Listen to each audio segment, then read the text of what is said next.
Hello friends, আমি শুভম। হিন্দি দৃশ্যম থেকে বিশাল বড় একটা আপডেট উঠে আসছে। আপনারা সবাই জানেন রিসেন্টলি মোহনলাল স্যারের মালায়ালাম দৃশ্যম 3 রিলিজ করে গেছে অরিজিনাল ল্যাঙ্গুয়েজে, কিন্তু সেটা বক্স অফিসে খুব ভালো পারফর্ম করছে না, মানুষের এক্সপেকটেশন মিট করতে পারেনি এবং সেই জন্যই মানুষের এখন এক্সপেকটেশন গিয়ে ঠেকেছে হিন্দি দৃশ্যম থেকে, মানে অজয় দেবগনের দৃশ্যম থেকে। এবং আপনারা যারা জানেন তারা তো জানেন, যারা জানেন না তাদেরকে বলে দিচ্ছি যে হিন্দি দৃশ্যমের গল্প কিন্তু আলাদা হতে চলেছে, কারণ মালায়ালাম দৃশ্যমের যে গল্পটা সেটা হিন্দির মেকারদের খুব একটা পছন্দ হয়নি, যেটা নিয়ে তাদের মধ্যে একটু প্রবলেম চলছিল এবং ফাইনালি তারা ডিসাইড করেছে যে হিন্দি দৃশ্যম তার গল্প আলাদা হবে, তার রাইটিং আলাদা হবে।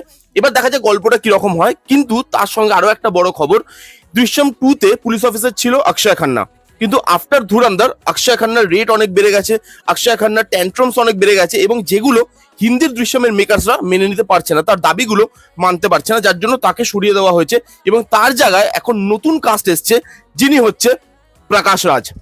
বিশাল বড় অ্যাক্টর, দেখা যাক এই রোলটা তিনি কিভাবে প্লে করে। তার পারফরমেন্স নিয়ে কোনো কথা বলার মতো কিছু নেই এবং তার সঙ্গে এটাও দেখার যে এবার গল্প কিরকম হয়, পার্ট 2 এর সঙ্গে কি কানেকশন রাখে, পার্ট 3 গল্প মালায়ালাম গল্পটার থেকে কতটা আলাদা হয় হিন্দির গল্পটা, এবং অজয় দেবগন তার পারফরমেন্স কিরকম হয়, এই যে প্রকাশ রাজ আসছে তার সঙ্গে অজয় দেবগনের যে কেমিস্ট্রি সেটা কিরকম ভাবে ওয়ার্ক করে, সেটাই দেখান।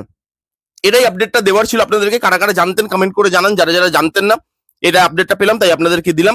এবং কাদের কাদের আপনাদের মনে হয় যে প্রকাশ রাজ এই রোলটার জন্য একদম ফিট, বা কাদের কাদের অন্য মতামত আছে, আপনাদের মনে হচ্ছে যে না প্রকাশ রাজের জায়গায় অন্য কোনো অ্যাক্টরকে নিলে এই রোলটা বোধহয় বেশি ভালোভাবে প্লে করতে পারতো, যা আপনাদের মতামত কমেন্ট করে জানান। এরকমই ধরনের ইন্টারেস্টিং ভিডিও পেতে এক্ষুনি এই চ্যানেলটা সাবস্ক্রাইব করে নিন। দেখা হচ্ছে নেক্সট কোনো ভিডিওতে, ততক্ষণ bye bye, take care and be safe.